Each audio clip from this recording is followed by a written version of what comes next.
Olá pessoal, na aula 5 faremos uma revisão sobre funções do primeiro e segundo graus.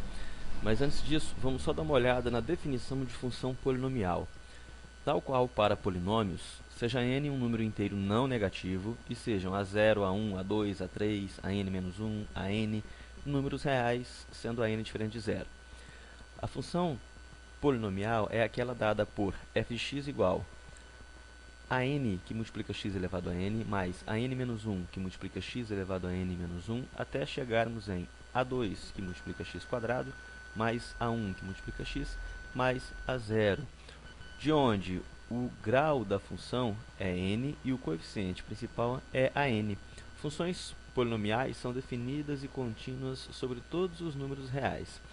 No exemplo 1, nós vamos identificar quais são funções polinomiais e, uma vez sendo, qual o grau e o coeficiente principal de cada função. Então, na letra A, nós temos f de x igual a 4x ao cubo menos 5x menos meio. Esta é uma função polinomial de grau 3 e o seu coeficiente principal é o 4. Na letra B, temos a função g de x igual a 6x a menos 4 mais 7. Esta não é uma função polinomial por conta do expoente negativo menos 4. A letra C, h de x é igual a raiz de 9x à quarta mais 16x quadrado. Também não é uma função polinomial, porque nós não conseguimos simplificá-la na forma de um polinômio. Observe que raiz de a mais raiz de b é diferente de raiz de a mais b. Então, nós não podemos simplesmente transformar em 3x quadrado mais 4x. A letra D, k de x igual a 15x menos 2x à quarta. Essa é uma função polinomial que tem grau 4 e tem coeficiente principal menos 2. Agora, vamos observar apenas alguns exemplos de funções polinomiais, identificando o seu grau. Do ponto de vista de funções, a função zero e a função constante também podem ser classificadas como polinomiais, sendo que para a função zero nós temos o grau indefinido. Para a função constante, f de x igual a, nós temos o grau zero. Temos aqui ainda outros dois exemplos. Função do primeiro grau, cuja forma é f de x igual a x mais b, sendo a diferente de zero, e o seu grau é 1.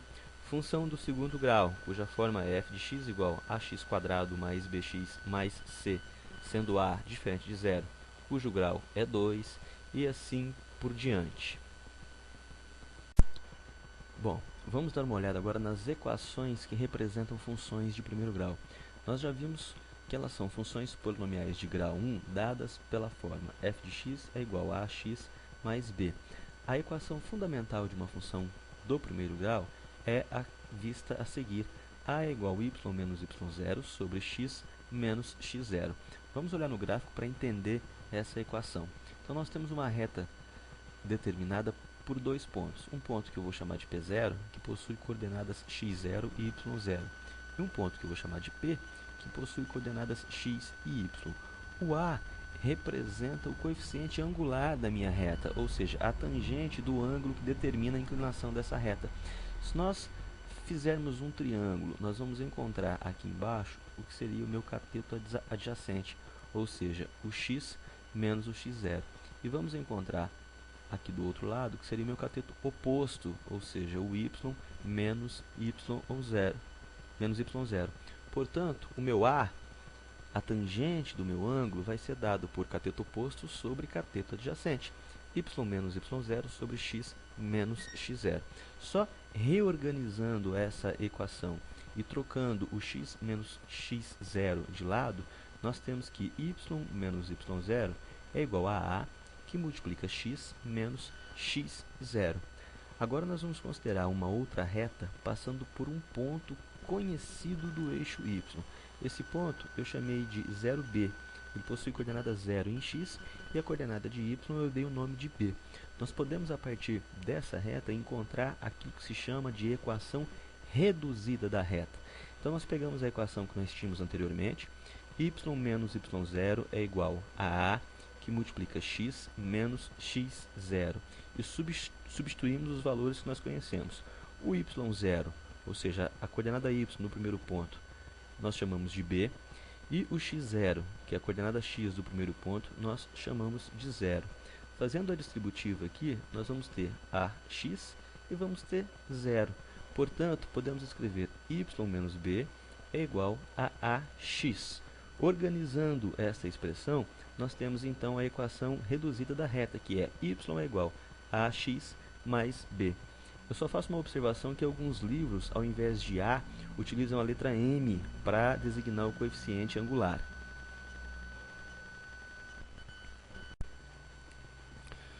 Bom, agora vamos observar, a partir da equação reduzida da reta, quais as influências que os coeficientes a e b implicam na representação gráfica. Então, nós temos aqui y igual a x mais b, sendo que a, como já dito, é o coeficiente angular, é aquele que nos diz se a reta é mais ou menos inclinada. Além disso, se o a for positivo, quer dizer que a reta é crescente, e se ele for negativo, a reta é decrescente. E temos também o b, que é o coeficiente linear. Ele nos diz qual é o ponto em que a reta corta o eixo y. Uma observação importante é que uma reta no plano vai ser gráfico de função somente se for uma reta inclinada ou uma reta horizontal, porque senão ela falharia naquele teste da linha vertical que foi vista na aula anterior. Então nós temos aqui alguns casos para equações de primeiro grau. Então o primeiro é y igual a 3x mais 1. Depois nós temos y igual a 2x mais 1, y igual a x mais 1, ou seja, nós estamos diminuindo o a positivamente. Isso faz com que a inclinação da reta também diminua. Se nós continuarmos diminuindo o nosso a, ele vai ficar negativo e a reta que era crescente vai se tornar decrescente. Então nós vamos ter y igual a menos x mais 1, y igual a menos 2x mais 1, y igual a menos 3x mais 1. E observem que agora a inclinação da reta decrescente se torna maior na medida em que nós diminuímos o a. E assim sucessivamente. Aqui nós temos alguns casos onde foram variados o coeficiente b. Então nós temos y igual a x mais 3. Observem que 3 é o exato ponto de y em que a reta corta o eixo. Nós temos y igual a x mais 2, a reta cortando y em 2, y igual a x mais 1. E o mesmo acontece para valores negativos, quando a equação é y igual a x menos 1, y igual a x menos 2 ou y igual a x menos 3, nós temos a reta passando por y menos 1, por y menos 2 e por y menos 3. Pois bem, no exemplo 2, nós vamos fazer a verificação da lei de uma função de primeiro grau. Então nós queremos encontrar qual é a lei para a função tal que f de menos 1 seja 2, ou seja, quando x vale menos 1, o y vale 2, e f de 3 é igual a menos 2. O objetivo é encontrar uma reta que passa, portanto, nos pontos que eu chamei de P0, com coordenadas x0, y0 valendo menos 1 e 2, e P1 com coordenadas x e y valendo 3 e menos 2.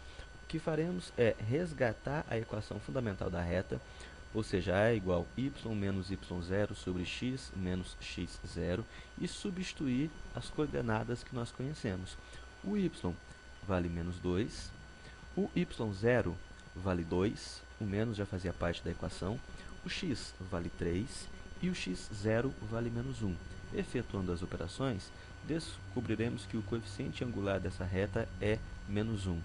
De posse dessa informação e de posse das coordenadas de um dos pontos, por exemplo, o P0, que é menos 1 e 2, nós podemos utilizar a equação reduzida da reta, que é y menos y0 igual a a, que multiplica x menos x0. Substituindo as coordenadas apenas de um dos pontos, nós vamos ter que y menos y0 vale 2 é igual a a vale menos 1, que multiplica x menos x0 vale menos 1. Efetuando o desenvolvimento algébrico, encontraremos y é igual a menos x mais 1. Ou seja, esta é a lei, é a equação que rege a reta que nós temos vista nesse gráfico e vice-versa. Convertendo isso para a notação de função, temos finalmente que fx é igual a menos x mais 1. Agora, iremos dar uma olhada nas funções do segundo grau e os seus gráficos. Uma função do segundo grau, que é também chamada de função quadrática, possui a forma f de x é igual a x² mais bx mais c, sendo a, b e c constantes reais e o a diferente de zero. O gráfico de uma função do segundo grau terá a seguinte característica: ele vai ser uma parábola com concavidade para cima se o a for positivo, ou uma parábola com concavidade para baixo se o a for negativo. Eu peguei aqui dois exemplos sendo que f de x é igual a x quadrado com a positivo e f de x é igual a x quadrado com a negativo. Observem que nesses casos o vértice, ou seja, o ponto sobre a parábola que cruza o seu eixo de simetria, será a origem. O que é o vértice? É simplesmente o ponto mais baixo ou o ponto mais alto da parábola. Dadas as características das funções que eu utilizei, o vértice nos dois casos estará na origem 0, 0.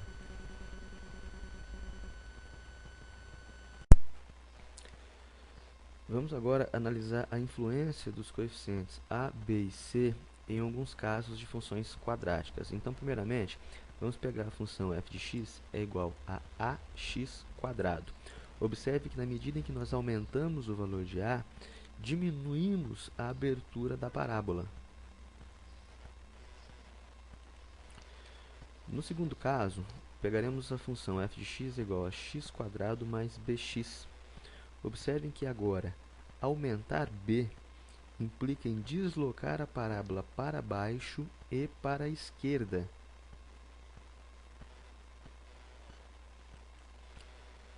Agora vamos continuar com a mesma função, f de x é igual a x quadrado mais bx, e vamos diminuir b cada vez mais, de modo que ele fique negativo. Assim nós podemos observar que a parábola será deslocada para baixo, porém agora para a direita. E no último caso, temos a função f de x igual a x quadrado mais c. Vamos variar o c, por exemplo, de menos 2 a mais 2. E podemos notar que a parábola será deslocada para baixo ou para cima, sendo c o valor em que a parábola corta o eixo y.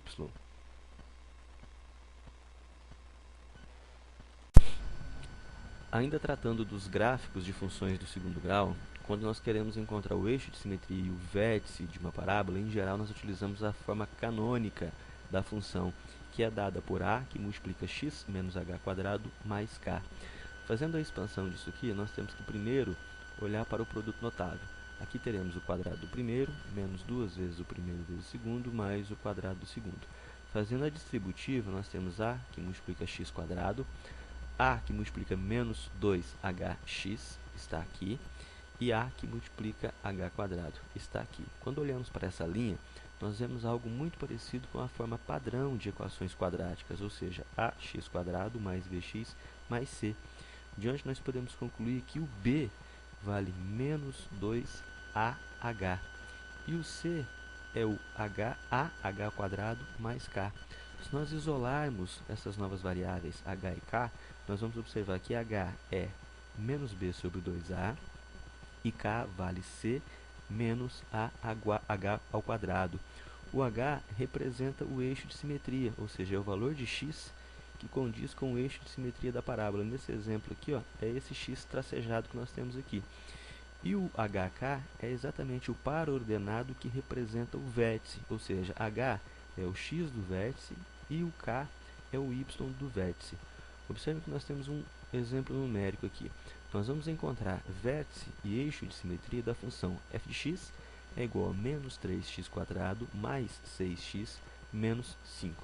De imediato, podemos observar os valores dos coeficientes. A vale menos 3, B vale 6 e C vale menos 5. Substituindo naquelas expressões vistas anteriormente, nós temos h é igual a menos b sobre 2a, ou seja, menos b vale 6, sobre 2 que multiplica a, menos 3, que resulta em 1. 1, portanto, é o valor de x do eixo de simetria da nossa parábola. E temos k é igual a c menos ah ao quadrado. C vale menos 5, menos o a, que vale menos 3, vezes h ao quadrado, que é 1 ao quadrado. Portanto, o k vale menos 2. Como nós estamos encontrando aqui um par ordenado x e y, uma outra forma de encontrar o y é substituir o valor do x desejado na própria função. Então, se nós pegarmos o valor de 1, x valendo 1, que é o x do nosso vértice, e substituir isso na função, nós iremos encontrar o mesmo menos 2. De todo modo, isso quer dizer que o par ordenado 1 e menos 2 representa o exato local onde encontra-se o vértice da nossa parábola. Então, o eixo de simetria é x igual a 1 e o vértice é 1 e menos 2. A forma canônica, como vista é a que multiplica x menos h ao quadrado mais k, pode ser escrita como menos 3 que multiplica x menos 1 quadrado menos o 2.